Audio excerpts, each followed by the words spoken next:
Welcome to Antarala Sabir channel. আশা করি তোমরা সবাই খুব ভালো আছো, আমিও বেশ আছি।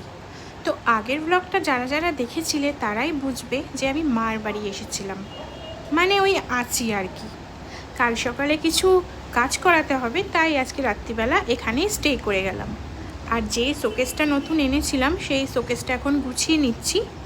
আগের ব্লগে বলেইছিলাম কেনা খাবার এনেছি। তো এখন বাজে রাত্রির 12:30। ঘর গুছাতে গুছাতে বেশ অনেকটাই টাইম কেটে গেছে। বাবির খাওয়া হয়ে গিয়েছে, আমিও ডিনারটা সেরে ফেলছি। তো চলো কাল সকালে দেখা হচ্ছে। তো এই যে মিস্ত্রি এসে গেছে কাজে। হ্যাঁ, কলের এইটা পাল্টাতে হবে, এইটা পাল্টাতে হবে। কি পরিমাণে গরম পড়েছে বন্ধুরা, আমি সারা রাত ঘুমাতে পারিনি। পুরো 3:45 নাগাদ আমার ঘুম ভেঙেছে জানো। এই 3:45 নাগাদ ঘুম ভেঙে ভুলভাল বকছিও। 3:45 সময় ঘুমিয়েছি। কি গরম লাগছিল, সারা রাত ডেকেছি, হে ঠাকুর একটু বৃষ্টি দাও, একটু ঝড় দাও। এত বিচ্ছিরি স্বভাব হয়ে গেছে এসিতে ঘুমিয়ে ঘুমিয়ে।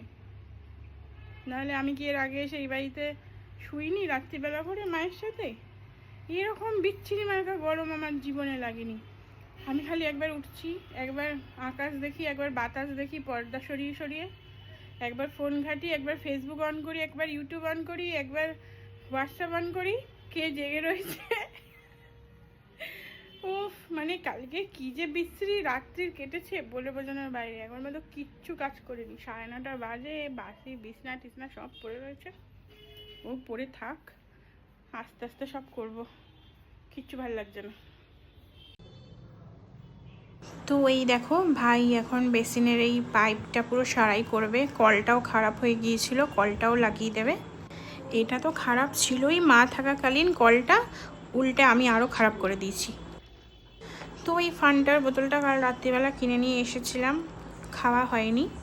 যেই দুটো ভাই কলটাকে ঠিক করতে এসে সেই দুটো ভাইয়ের জন্য বাড়ছি, আমিও একটু খেয়ে নেব। আর আমার কাকাকে পাঠিয়েছিলাম বাজারে, কাকা বাজার নিয়ে চলে এসেছে। আলু, পেঁয়াজ, লঙ্কা, ডিম, সয়াবিনের প্যাকেট। না না না না না, এই গরমে আমি আর রান্না করব না। বড়মা একটু বেরিয়েছে, বড়মা এলেই বড়মার হাতে এগুলো ধরিয়ে দেবো, বলবো একবারে রান্না করো, তুমি, জেঠু, আমি, আবির, 4 জনে মিলে খেয়ে নেবো আমরা। সয়াবিন, ডিম, আলু দিয়ে ঝোল করে নিতে বলবো, তার আগে বড়মাকে ঠান্ডা ঠান্ডা এটা খাইয়ে আসি। তো আমার ঘরের সমস্ত কাজ করা কমপ্লিট। বড়মা ওখানে রান্না করছে, ঘর মোছা হয়ে গেছে, ঠাকুর বাসন মাজা হয়ে গেছে, বাবার জামা কাপড় কাচা হয়ে গেছে। আবিরকে স্নান, আমি এরকম পরিমাণে ঘামছি।